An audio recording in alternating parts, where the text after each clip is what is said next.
Assalamualaikum warahmatullahi wabarakatuh. Perkenalkan, nama saya Pujati, NIM 2006311000046 dari kelas 4B atau daring 1 Pendidikan Informatika. Nah, di sini saya akan memenuhi tugas ujian tengah semester praktikum administrasi jaringan komputer. Nah, yang dimana dalam soal ujian tengah semester ini terdapat 2 soal, yaitu soal A dan soal B. Nah, untuk soal A yaitu buatlah sebuah video pembelajaran dari modul 1 sampai dengan modul 3 dan juga berisikan penjelasan dan juga praktek. Nah, untuk soal yang ke B yaitu buatlah video tutorial konfigurasi VirtualNet dan blok situs. Dan dimana carilah beberapa kesalahan yang mungkin terjadi saat proses konfigurasi DHCP server dan DNS server serta cara mengatasinya. Nah, langsung saja ya. Di sini saya akan menjelaskan mengenai materi dari modul 1 yaitu konfigurasi IP dan untuk modul 2 yaitu konfigurasi DHCP server dan yang ketiga yaitu konfigurasi VirtualNet. Nah, untuk prakteknya di sini langkah yang pertama saya akan membuka dan menjalankan aplikasi atau mesin VirtualBox-nya. Nah, di sini saya sudah menginstal Mikrotik Pujati dan juga Windows-nya atau kliennya. Nah, untuk Mikrotik Pujati di sini saya telah men-setting untuk jaringannya. Di sini saya menggunakan 2 adapter. Yang adapter pertama yaitu Bluetooth adapter yang digunakan untuk jaringan yang terhubung ke internet. Kemudian untuk yang adapter kedua saya menggunakan internal network yang dimana ini digunakan untuk menghubungkan ke kliennya. Itu setelah kita men-setting kita klik OK. Kemudian untuk kliennya di sini saya menggunakan 1 adapter yaitu internal network yang dimana ini digunakan untuk menghubungkan ke Mikrotiknya tadi seperti itu. Nah, setelah kita men-setting, kita jalankan Mikrotik dan juga kliennya. Di sini saya sudah menjalankan untuk Mikrotiknya ya. Setelah menjalankan mesinnya tadi, langsung saja kita buka Winbox-nya. Yang dimana di sini saya sudah masuk ke Winbox-nya ya. Nah, untuk langkah selanjutnya yaitu saya akan mengkonfigurasi IP address yang dimana ini merupakan penjelasan dari modul 1. Nah, untuk konfigurasi IP di sini kita bisa klik IP, kemudian kita pilih address. Nah, yang dimana ini sudah terdapat IP Ether 1 yang dimana ini merupakan IP dari komputer saya ini yang dimana mendapatkan IP seperti ini. Nah, untuk menambahkan IP atau mengkonfigurasi IP, kita bisa klik tanda panah, kemudian kita tambahkan IP address-nya. Di sini saya menggunakan IP 192.168.46.2 ya.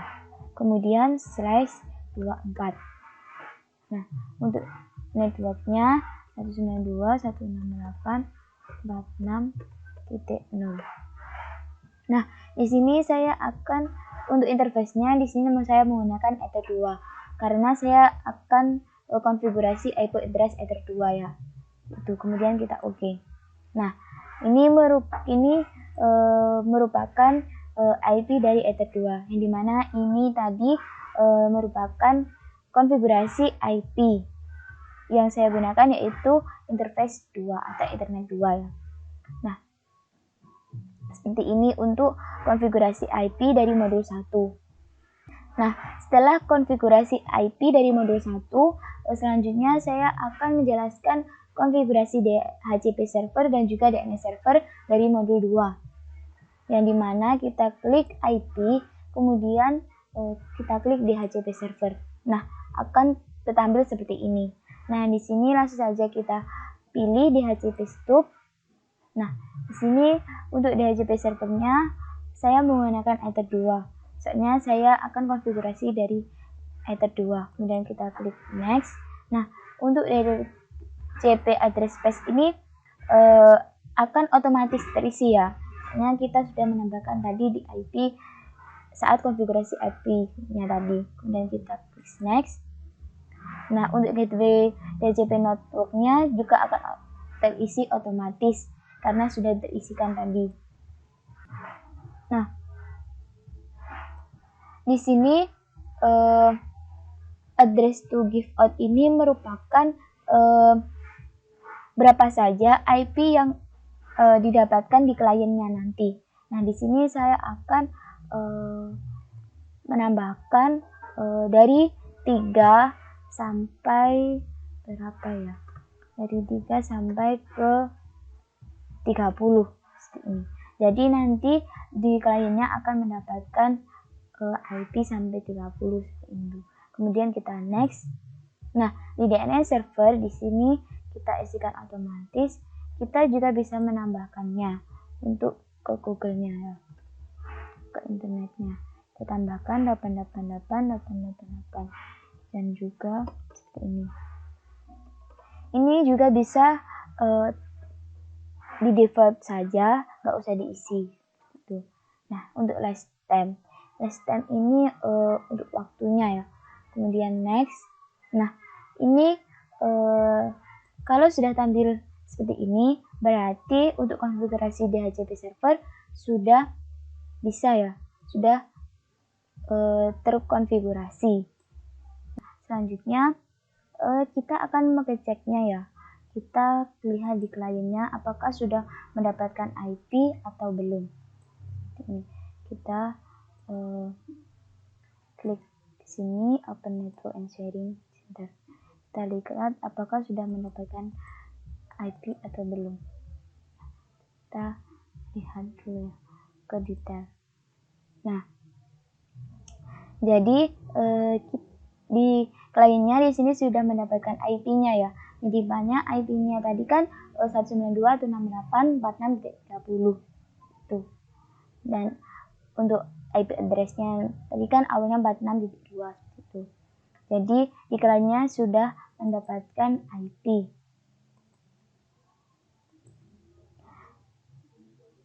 Nah, setelah konfigurasi DHCP server, kita langsung ke konfigurasi DNS server ya. Kita pilih IP, kemudian kita ke DNS.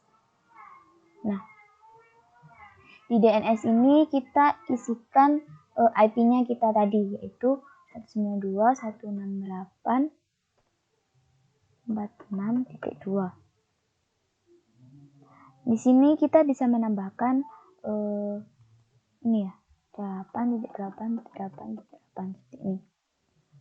Nah, kemudian kita masuk ke statik, yang dimana ini untuk menambahkan DNS-nya. Kita bisa klik tambah, kemudian kita untuk name servernya ini sesuai keinginan ya. Di sini saya akan menggunakan bujiyati.com. Kemudian kita masukkan IP-nya 192.168.46.2.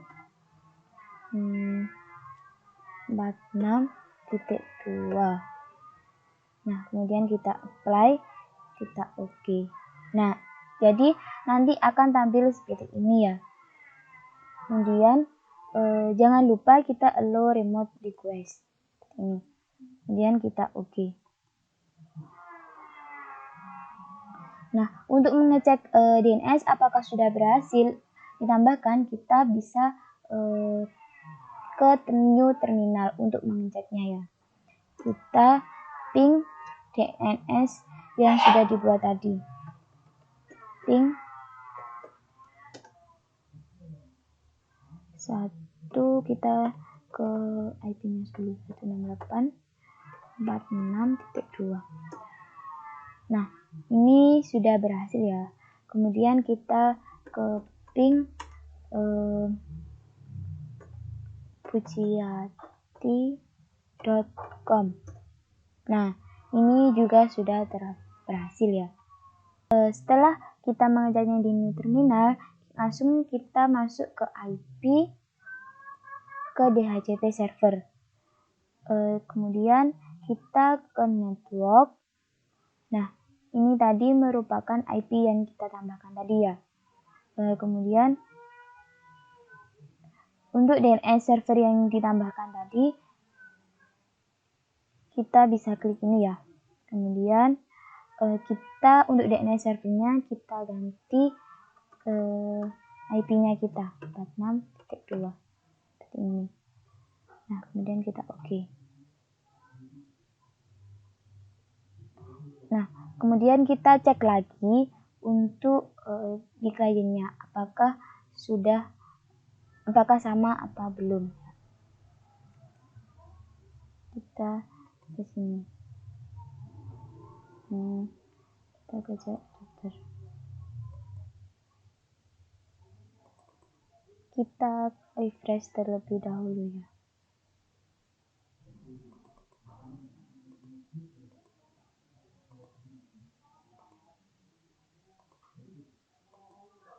Nah, ini tetap untuk IP-nya tetap sama, berarti ini sudah bisa ya, sudah mendapatkan IP-nya.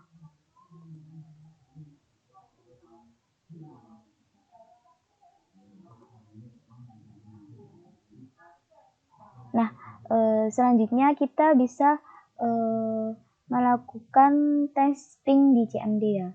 Kita coba di CMD client, apakah bisa ya?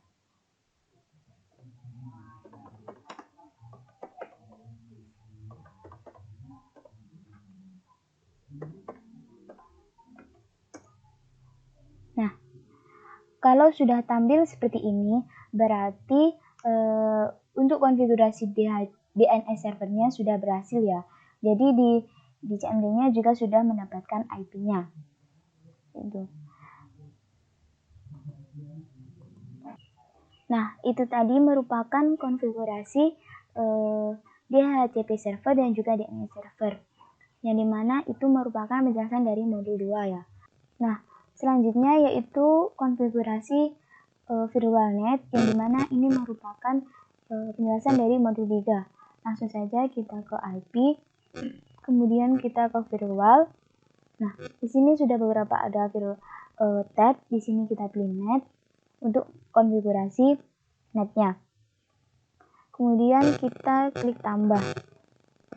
Nah, di menu general di sini untuk C-nya ada 2 pilihan, yaitu ada ScreenNet dan juga DSNet. Nah, di sini saya menggunakan ScreenNet. Kenapa? Karena paket data itu berasal dari lokal menuju ke publik. Jadi biar klien yang ada di lokal itu bisa mengakses ke internet. Kalau DSNet itu dari publik mau mengakses ke sini ya. Jadi tidak bisa. Jadi saya menggunakan ScreenNet. Kemudian untuk out interface di sini saya menggunakan Ether 1. Sebelumnya kan sudah dikonfigurasi. Soalnya di Ether 1 ini kan yang terhubung ke internet seperti itu. Kemudian kita ke menu action. Di menu action di sini kita menggunakan masquerade. Nah, ini maksudnya masquerade ini adalah sebuah metode yang mempublikkan atau mengembalikan IP private atau IP yang didapatkan dari DHCP server. DHCP servernya itu ada di klien itu, jadi bisa mengakses ke internet menggunakan bantuan IP public atau jalur Ether satunya tadi. Kemudian kita apply, kemudian kita oke. Nah, ini untuk konfigurasi VLAN-nya sudah bisa ditambahkan. Kemudian kita cek di kliennya ya. Kita buka di Command Prompt, kita ping Google ya, kita ping google.com.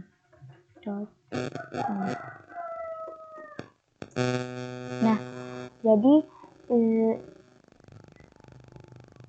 ini sudah bisa terhubung ke internet ya. Ini tandanya sudah berhasil.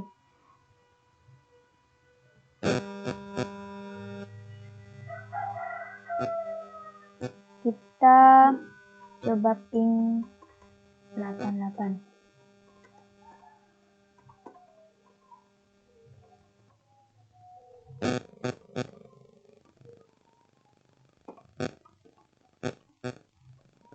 Nah, ini jadi ini sudah terhubung ke internet ya. Ini kita bisa mengeceknya di internetnya langsung ya. Kita cek. Bentar, login. Kita cek apakah sudah bisa terhubung apa belum. Misalkan kita akan membuka situs Google.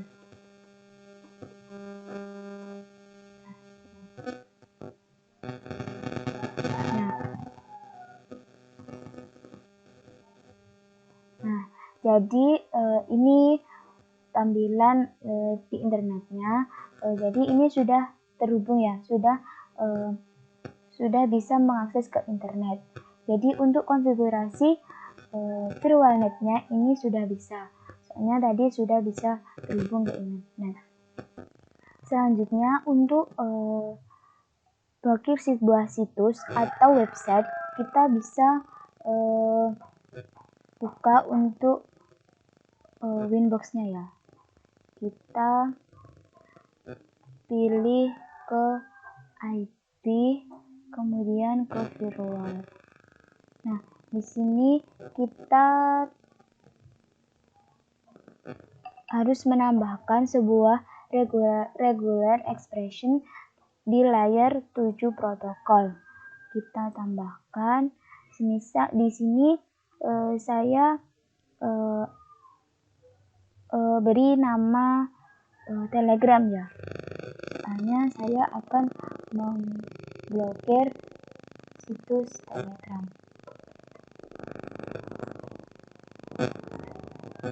Seperti ini. Kemudian untuk resepnya di sini kita akan menambahkan sebuah regular expression, di mana ketika ada kata-kata Telegram nanti yang dituliskan di sini nanti tidak bisa diakses. Seperti itu. Kita tambahkan ini.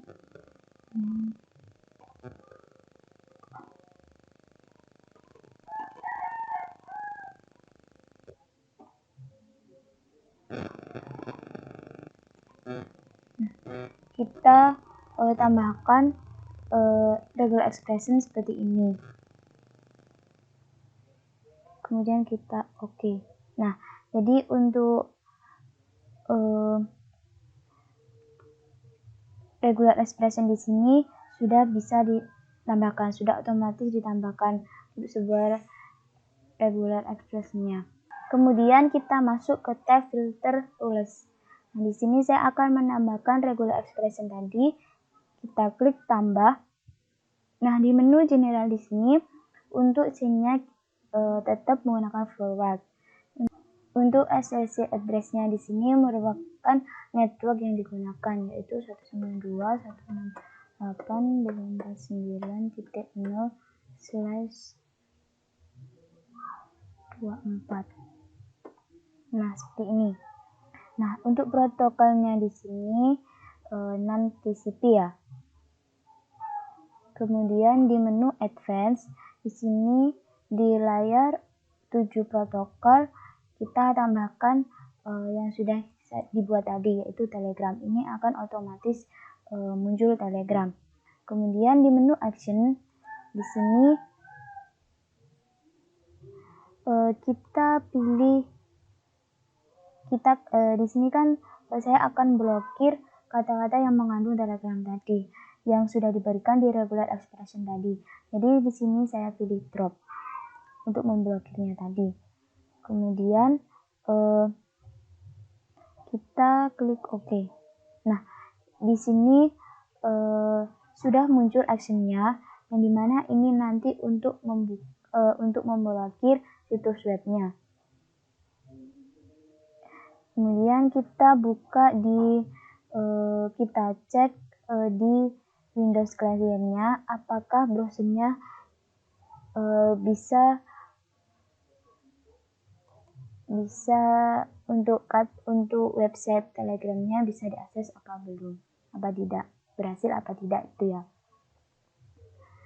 Kita ke Google dulu, kita cek di Google apakah bisa mengakses Google apa tidak. Nah, ini masih bisa mengakses Google. Kemudian kita buka ke Telegram seperti itu ya, Telegram. Nah, ini masih bisa membuka Telegramnya di Google. Kemudian kita coba buka websitenya ya. Nah, ini kita tunggu. Nah, ini merupakan jadi di sini untuk website Telegramnya tidak bisa diakses ya. Soalnya kita sudah memblokirnya tadi. Ini merupakan tampilan blokir Telegramnya yang tidak bisa diakses. Misal kita coba kita buka website yang lain ya, YouTube. Misal kita membuka YouTube.